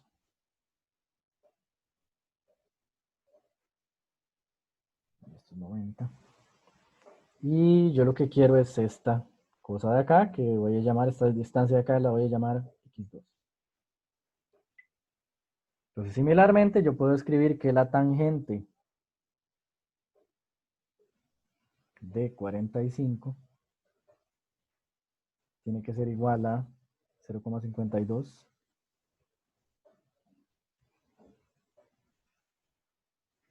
sobre x2. Opuesto entre adyacentes, ¿cierto? Entonces, para despejar esto, yo tengo que x2 va a ser igual a 0,52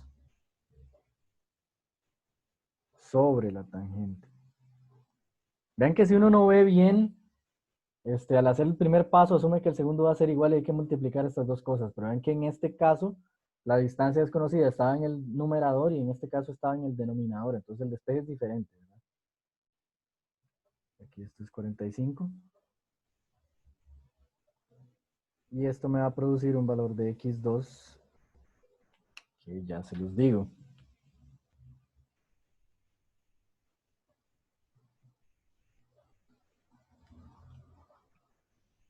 Va a ser igual a 0,52.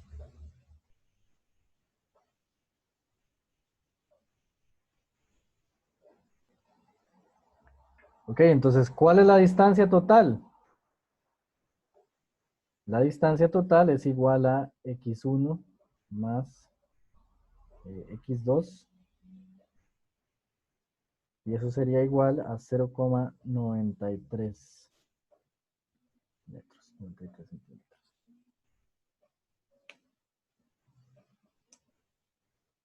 ¿Dudas? ¿Preguntas? ¿Comentarios?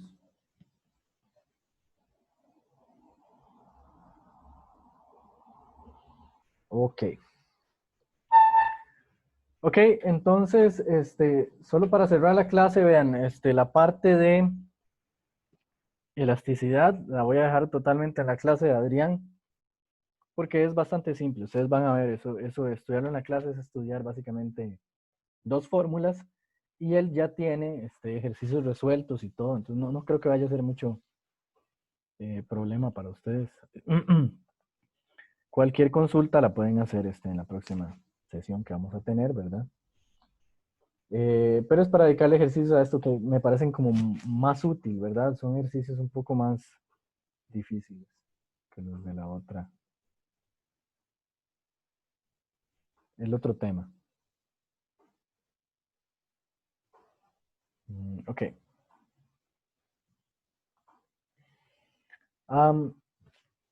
El otro ejercicio que quería hacer era sobre espejos esféricos.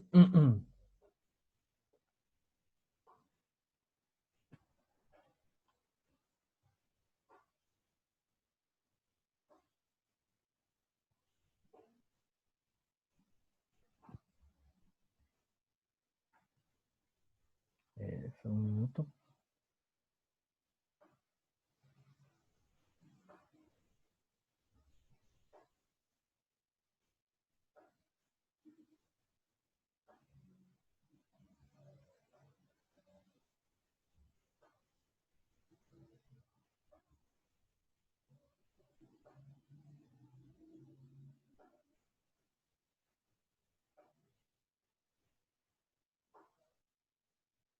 Sería el 46. ¿Ok? 46 del libro. Vamos a verlo.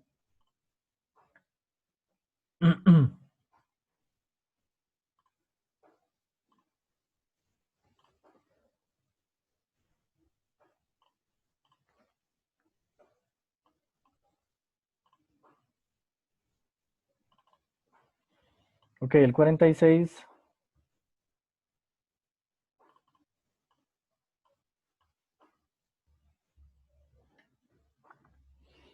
dice, el espejo retrovisor lateral de un vehículo es convexo y tiene una distancia focal de menos 1 metro.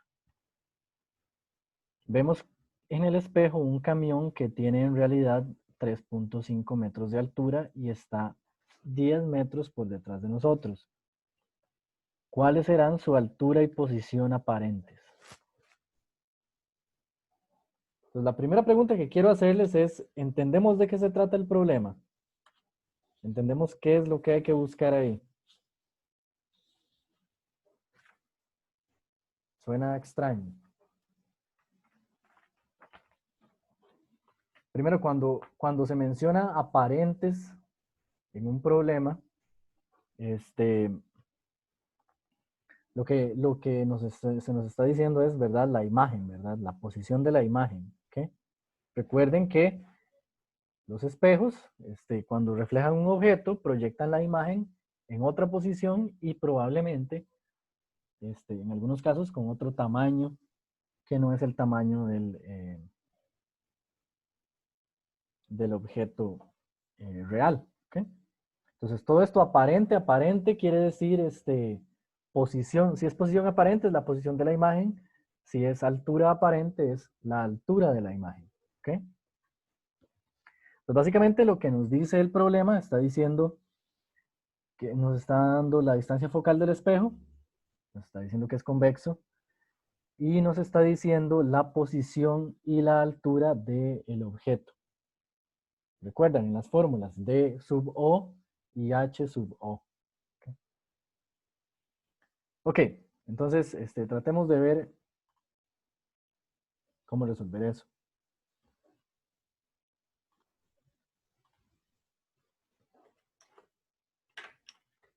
Entonces, primero que nada, el espejo es convexo, ¿cierto? De hecho, el hecho de que la distancia focal sea negativa ya nos dice eso. Yo voy a comenzar dibujando el espejo convexo.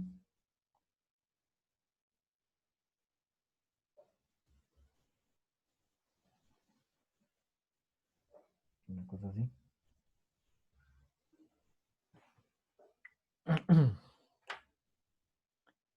Y el problema nos dice que hay un camión por acá. ¿Sí?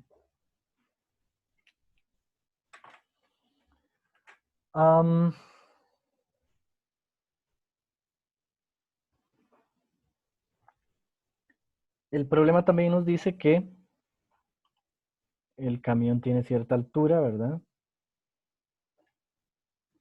Que es de 10 metros. No, 3,5 metros. 3,5 metros. Eso sería HO. Nos dice que está a una distancia de 10 metros.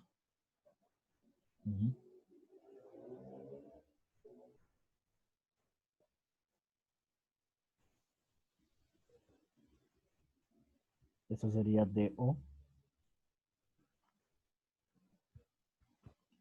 Y nos dice cuál es la distancia focal. ¿Okay?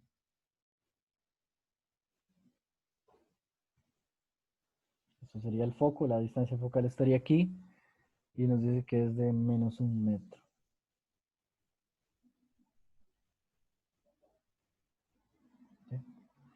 Entonces la pregunta es, ¿cuáles serán su altura y posición aparentes? La pregunta básicamente es, ¿cuál es HI? Y cuánto vale DI también.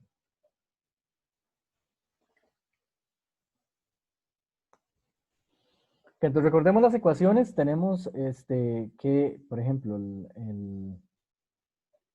la ecuación del espejo es 1 entre F es igual a 1 entre DO más 1 entre, quiere decir DI. Bueno, eso es una D. ¿Sí? 1 entre DO más 1 entre DI. Entonces, ¿cuánto es la distancia focal? Vean que podemos calcular DI a partir de esto fácilmente. ¿Okay? De hecho, yo podría tal vez de una vez despejar DI, que es lo que me interesa, es una de las variables que me interesa. Yo sé que yo conozco DO, vean acá, y conozco F.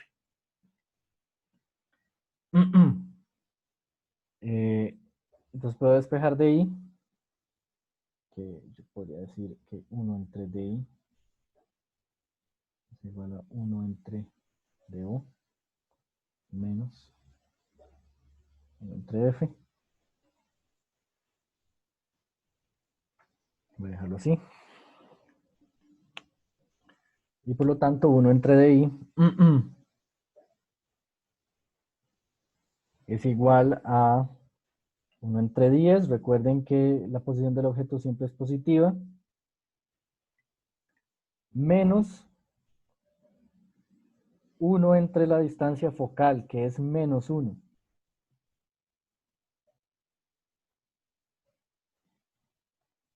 Entonces, esto se hace positivo también. ¿Okay?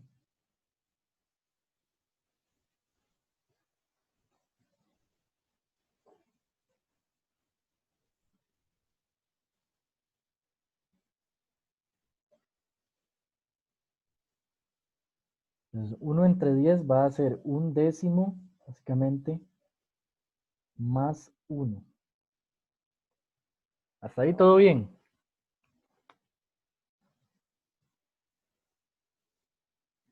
Tengan mucho Para que esa igualdad esté bien, no debería ser menos 1 sobre DI, porque se cambió de lado.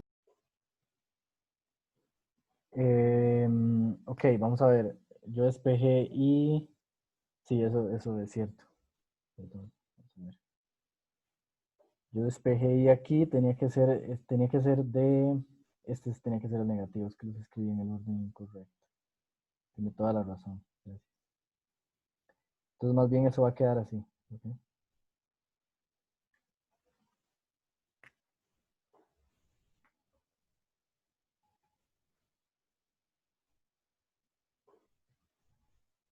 Ya. Los signos tienen que ir así.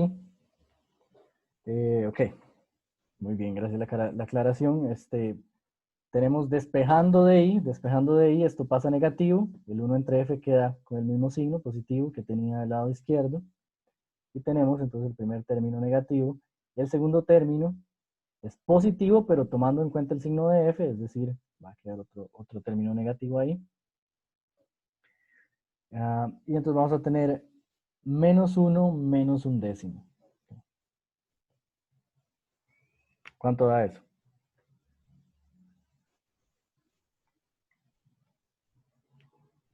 Eso sería igual a menos 11 décimos. ¿Ok? Si tengo menos 1 y le resto o le sumo un décimo negativo, 1 es 10 décimos, menos 1 sería menos 10 décimos, menos un décimo sería menos 11 décimos. 1 entre DI. Y entonces, ¿cuánto nos da DI?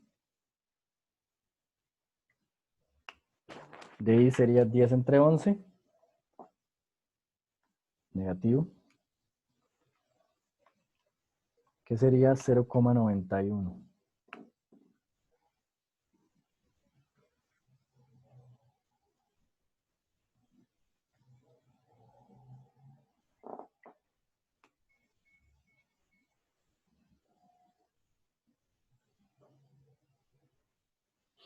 Ok. ¿Todo bien hasta ahí? Sí. Ok, ¿qué quiere decir que esté menos de acá?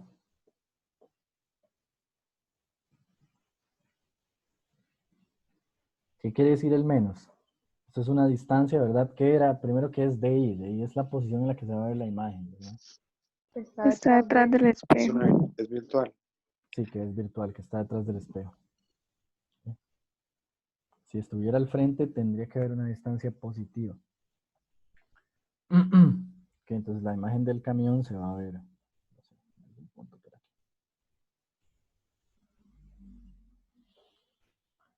Y después, de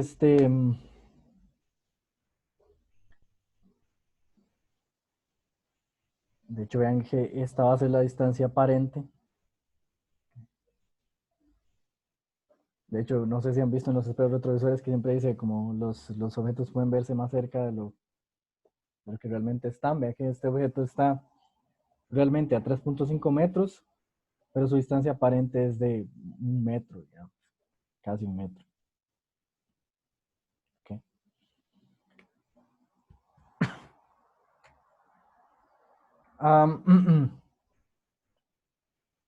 Y ahora vamos con el tamaño, ¿verdad?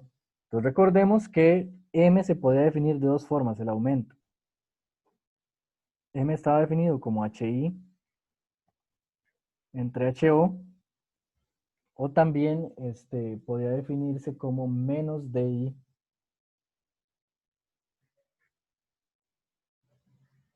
sobre DO, donde recordemos que, por ejemplo, si HI fuera, si el objeto apareciera invertido, teníamos que escribir su tamaño con un signo negativo en esta primera. Aquí también, ¿verdad? Si el objeto es virtual, esto va con un negativo y ese negativo tiene que multiplicarse con este que hay aquí afuera. ¿Okay? Entonces, yo puedo entonces calcular el aumento primero con esto y luego despejarlo de la otra relación. Entonces el aumento del objeto va a ser menos de I entre D sub 0, que sería menos 0,91. ¿Cuánto es D sub 0? O de O. D sub O, disculpe. 10. No. 10 es no, sí, 10. Sí, es cierto.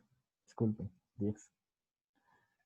Disculpe, que estaba viendo este número y me pareció que era la distancia. Sí, es 10. Muy bien, gracias. Ok.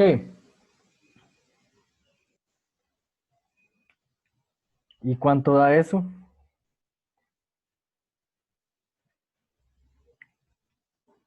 Bueno, esto va a dar 0,091 positivo.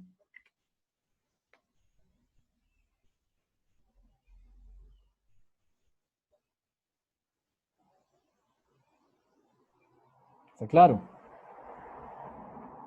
Sí. Sí.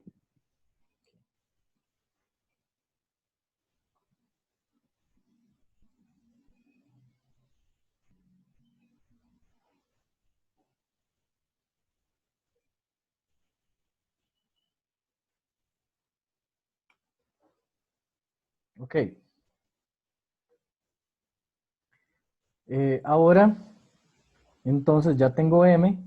Puedo recordar la otra relación, ¿verdad? La otra relación que tenía era que M es igual a HI sobre HO. Entonces yo puedo sustituir aquí lo que sé, 0,091 es igual a HI, que es lo que busco, sobre HO, que era 3,5. ¿Ok?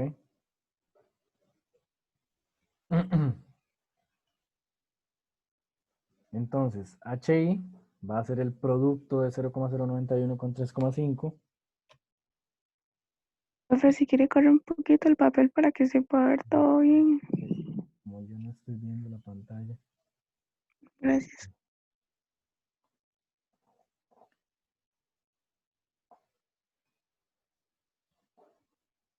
Esto me da 0,32.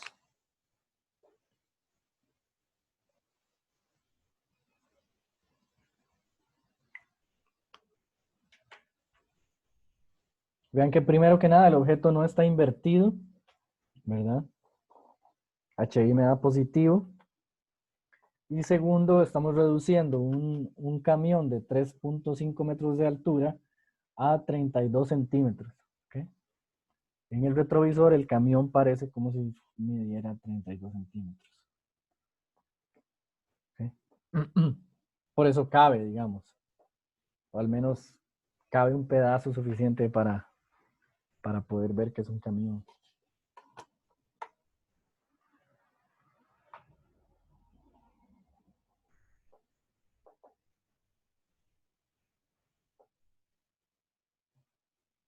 Ok, ¿está claro cómo resolver estos ejercicios? Ven que no es difícil. O sea, si mantenemos los signos y nos acordamos de las fórmulas, son solo esas 3 fórmulas.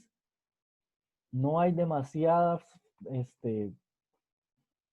formas de combinarlas, ¿verdad? De combinarlas en un ejercicio. Siempre nos van a preguntar la distancia del objeto, la distancia de la imagen o las alturas, ¿verdad? Nos van a dar uno, ¿verdad? Un problema alternativo sería que nos dan la distancia a la que aparece la imagen y nos dicen a qué distancia está el objeto real. Pero es exactamente el mismo procedimiento. ¿Ok? Sí, profe. Ok, si alguien tiene alguna pregunta, comentario. Yo respecto al examen, Ujú, es que me metí a mediación a la carta, bueno, sí, a la carta al estudiante sí. y dice que solo entrarían las unidades 3 y 4, que eso es hasta ondas, ¿no? Entonces no sé si es como que la carta está mal. Sí, bueno, eso lo acabo de conversar con la cátedra, ¿verdad? Que el coordinador nos dijo eso. Pero cualquier cosa, vean, yo voy a mandar un mensaje ahora que vos me decís eso. Y voy a publicar los temas en mediación esta semana. A más tardar mañana, pero probablemente hoy en la noche. ¿Está bien? Ok, está bien, muchas gracias. Entonces, recuerden revisar mediación siempre, especialmente cuando se aproxima un examen, porque ahí aparece la información pertinente, ¿verdad? A la prueba.